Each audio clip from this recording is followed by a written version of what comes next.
حدیث نبی صلی اللہ علیہ وآلہ وسلم ہے، حضرت ابو ہریرہ رضی اللہ تعالی عنہ نے کہا کہ رسول کریم صلی اللہ علیہ وآلہ وسلم نے فرمایا 5 چیزیں فطرت سے ہیں، یعنی انبیاء کرام کی سنت ہے۔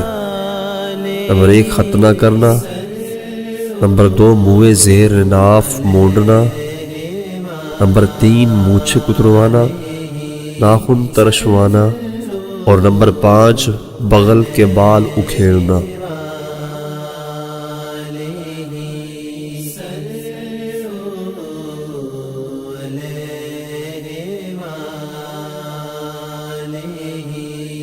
صلو علیہ